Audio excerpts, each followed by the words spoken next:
Assalamualaikum warahmatullahi wabarakatuh. Saya Anis Indayanti. Di sini saya akan mempresentasikan organisasi audit internal. NIM saya 171600146. Pengertian dari audit internal atau internal audit merupakan sebuah penilaian terhadap keyakinan independen, objektif, serta juga kegiatan atau aktivitas konsultasi yang dibuat ialah sebagai penambah nilai serta peningkatan operasi organisasi. Misi audit internal sesuai dengan ketentuan SPFAIB, misi dari audit internal adalah terpenuhinya secara baik kepentingan bank dan masyarakat penyimpanan dana. Hal ini perlu dikemukakan karena sebagai badan usaha di dalam bank terdapat dan bertemu sebagai macam kepentingan dari pihak-pihak terkait, seperti pemilik, manajemen, karyawan, dan nasabah. Meskipun terdapat perbedaan kepentingan di antara pihak-pihak terkait tersebut, namun pada dasarnya kepentingan tersebut mempunyai tujuan yang sama, yaitu tercapainya bank yang sehat dan mampu berkembang secara wajar. Saya Sekar Cecilia akan melanjutkan penjelasan dari teman saya tadi, Anis Indayanti, yaitu tentang fungsi audit internal. Sesuai dengan ketentuan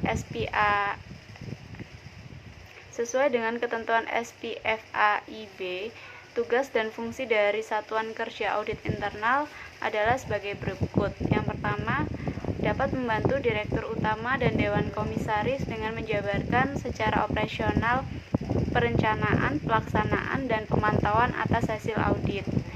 Yang kedua, auditor internal mewakili pandangan dan kepentingan profesionalnya dengan membuat analisis dan penelitian di bidang keuangan, akuntansi, operasional, dan kegiatan lainnya melalui pemeriksaan secara on-site dan pemantauan secara off-site, serta dapat memberi saran perbaikan dan informasi yang objektif tentang kegiatan yang direview kepada semua tingkatan manajemen. Yang ketiga, SKAI harus mampu mengidentifikasi segala kemungkinan untuk memperbaiki dan meningkatkan efisiensi pengguna sumber daya dan dana. Kemudian, untuk wewenang dan ruang lingkup pekerjaan, SKAI harus memberi wewenang, kedudukan, dan tanggung jawab dalam organisasi sedemikian rupa sehingga dapat dan mampu melaksanakan tugasnya sesuai dengan ukuran-ukuran standar pekerjaan yang dituntut oleh profesinya. Untuk ruang lingkup pekerjaan audit SKAI harus mencakup seluruh aspek dan unsur kegiatan bank yang secara langsung ataupun tidak langsung diperkirakan dapat mempengaruhi tingkat terselenggaraannya secara baik kepentingan bank dan masyarakat. Dalam hubungan ini, selain meliputi pemeriksaan dan penilaian atas kecukupan dan efektivitas struktur pengendalian intern dan kualitas pelaksanaannya, juga mencakup segala aspek dan unsur dari organisasi bank sehingga mampu menunjang analisis yang optimal dan dapat membantu proses pengambilan keputusan oleh manajemen. Assalamualaikum warahmatullahi wabarakatuh. Saya Ida Pujawati, NIM 17611000009. Di sini saya akan melanjutkan presentasi sebelumnya. Untuk struktur organisasi dan manajemen, organisasi SKAI harus sedemikian rupa sehingga fungsi audit internal dapat berjalan dengan efektif. Sehubungan dengan hal tersebut, SKAI harus memiliki beberapa hal sebagai berikut. Yang pertama, audit yang profesional, yaitu memiliki pengetahuan dan kemahiran profesional yang diperoleh baik melalui pendidikan maupun melalui pengalaman dalam bidang operasional bank, dan senantiasa bekerja berdasarkan suatu sikap mental dan kode etik yang telah ditetapkan. Yang kedua, kedudukan yang jelas dalam organisasi. SKAI harus mendapatkan dukungan dari manajemen dan dewan komisaris agar para auditor dapat memperoleh kerjasama dari audit dan melakukan pekerjaan tanpa hambatan. Struktur organisasi dan pelaporan. Struktur organisasi harus jelas mengatur aspek-aspek yang berkaitan dengan pembagian kerja di antara auditor, pengelompokan auditor, dan rentang kendali serta pendelegasi wewenang dari Kepala SKAI. Terkait dengan pelaporan, Kepala SKAI wajib yang pertama menyampaikan laporan audit Kepala Direktur Utama dan Dewan Komisaris dengan tembusan kepada Direktur Kepatuhan. Yang kedua, menyiapkan laporan pelaksanaan dan pokok-pokok hasil audit yang akan disampaikan kepada Bank Indonesia setiap semester. Laporan tersebut ditandatangani oleh Direktur Utama. Yang ketiga, menyiapkan segera laporan atas setiap temuan audit yang diperkirakan dapat mengganggu kelangsungan usaha bank.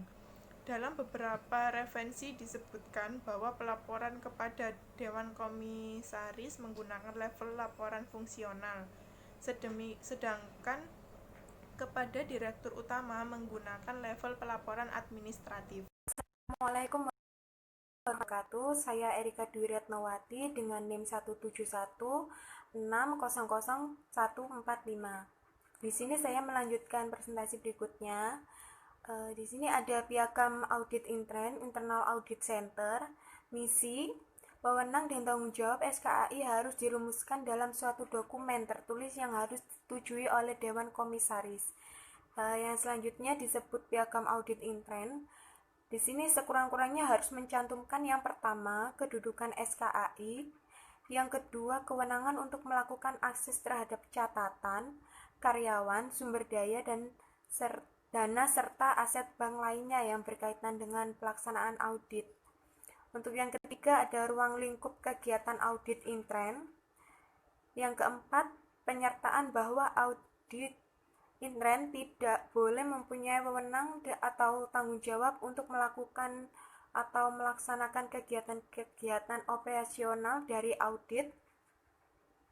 Yang kelima ada aktivitas internal audit. Yang keenam aktivitas investigasi, dan yang ketujuh membahas quality asuransi.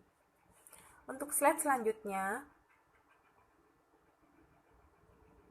di sini ada tanggung jawab Dewan Komisaris. Yang pertama, menyetujui audit center, menanggapi rencana audit intern dan masalah-masalah yang ditemukan oleh auditor intern, serta menentukan pelaksanaan khusus oleh SKAI apabila terjadi dugaan terdapat kecurangan, penyimpangan terhadap hukum dan peraturan yang berlaku. Langkah yang diperlukan dalam hal audit tidak menindaklanjuti laporan Kepala SKAI. Untuk yang ketiga, memastikan bahwa laporan-laporan yang disampaikan kepada Bank Indonesia serta instansi lain yang berkepentingan telah dilakukan dengan benar dan tepat waktu, bahwa bank mematuhi ketentuan dan perundang-undang yang berlaku. Untuk yang keempat, memastikan bahwa manajemen menjamin baik auditor ekstern maupun intern dapat bekerja sesuai dengan standar auditing yang berlaku. Untuk yang kelima, memastikan bahwa manajemen telah menjalankan usahanya sesuai dengan prinsip pengelolaan bank secara sehat. Dan yang ketujuh, menilai efektivitas pelaksanaan fungsi SKAI. Untuk slide selanjutnya, wewenang dan ruang lingkup pekerjaan. Kepala SKAI berkewajiban menyusun kebijakan dan prosedur tertulis sebagai pedoman bagi auditor intern dalam melaksanakan tugasnya.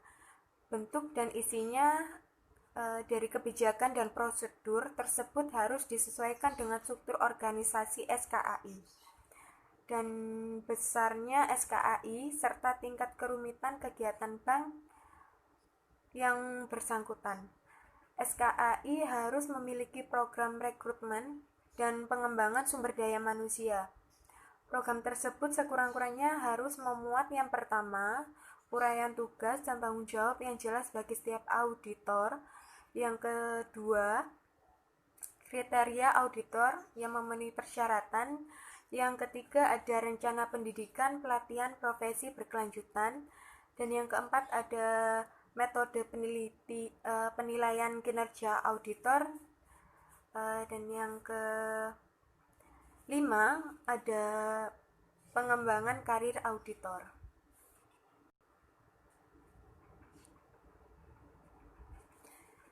Sekian presentasi dari kelompok kami. Mohon maaf apabila ada salah kata.